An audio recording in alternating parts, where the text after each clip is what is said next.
Bonjour, chers auditeurs. Ici Éric Lantier au microphone et bienvenue à ce tour d'horizon du 14 décembre 2018. Eh bien, aujourd'hui, il est question de la diminution du poids démographique du Québec. Et oui, mesdames et messieurs, j'attribue cette diminution du poids démographique du Québec à un manque de vision de la part de nos leaders. Je vais vous donner des chiffres et ensuite, je vais vous expliquer pourquoi j'attribue cette diminution à un manque de vision. Dans un premier temps, la population du Canada a augmenté en 2017 de 1,3 % alors qu'au Québec, elle n'a augmenté que de 1,03 %. Ce qui fait en sorte que le Québec représente seulement 22,6 % de la population du Canada.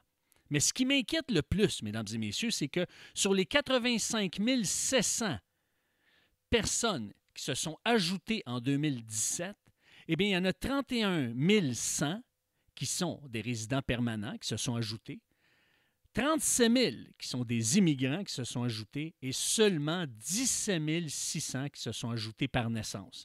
Ça veut dire que sur les 85 700 qui se sont ajoutés en 2017 à la population du Québec, eh bien, il y a seulement une personne sur 5 qui est venue au Québec par naissance.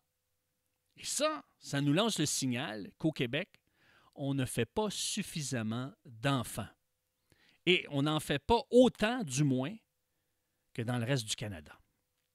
Maintenant, une des raisons pour ça, c'est une raison économique. Et à cause de cela, il y a plusieurs Québécois qui se disent « On est mieux d'avoir moins d'enfants, mais de s'assurer qu'on les élève bien et qu'ils ont tout ce qu'il faut pour pouvoir vivre cette vie parce qu'il y a beaucoup de défis qui les attendent et la vie coûte cher. » Ça, c'est un des éléments. Et évidemment, sur le plan économique, spécialement pour les Québécois, c'est une donnée importante. Mais en quoi ça, c'est relié à une vision? Je vais vous expliquer. C'est qu'il y a un rendez-vous important dans une trentaine d'années, en 2050. Pourquoi? Parce qu'en 2050, le français va être, la langue française va faire partie du top 3 des langues les plus parlées à travers le monde. Et puisque le Québec est une nation francophone, eh bien, le Québec a intérêt à capitaliser sur ce phénomène-là. Vous savez, dans les années 60 et 70, le Québec s'est démarqué par l'hydroélectricité. Mais aujourd'hui, on ne peut pas capitaliser là-dessus pour amener le Québec à prospérer davantage puisqu'il y a une question de demande. Même si on avait 100 fois plus de barrages, on n'aura pas 100 fois plus de demande d'électricité. Alors, c'est pour ça que maintenant, la nouvelle voie pour redonner de l'espoir aux Québécois sur le plan économique, c'est de capitaliser sur la formation.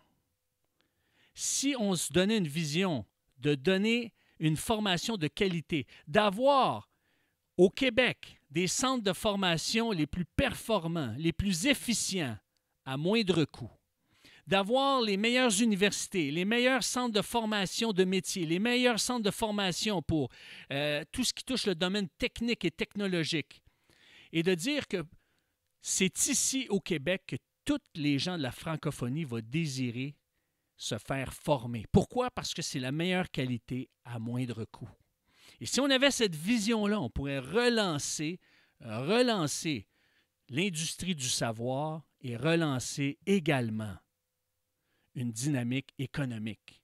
Et c'est là-dessus que nos cerveaux doivent se pencher, c'est là-dessus que nos leaders doivent se pencher pour voir comment on peut faire arriver cette nouvelle réalité-là. Il y a un rendez-vous dans 30 ans et ce n'est pas dans 25 ans qu'il va falloir se pencher et se dire « Ouais, il faudrait bien qu'on observe ça parce qu'il y a un phénomène. » Parce que si ce n'est pas nous qui se positionnons comme leaders, eh bien, ça va être d'autres nations, d'autres pays qui vont le faire.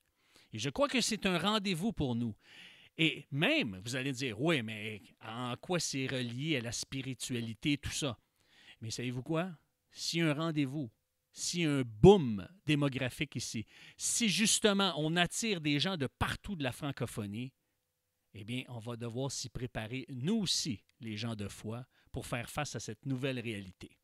Mais sur ce, puisque le temps file, eh bien, j'aimerais vous informer que nous serons de retour en janvier. Alors, je vous souhaite à tous et à toutes un joyeux Noël et un bon temps des fêtes. D'ici là, je vous invite à aller sur ériclantier.net pour avoir tous les détails parce que le tour d'horizon va reprendre du collier définitivement en janvier. Sur ce, eh bien, je vous dis à l'an prochain. Merci et au revoir.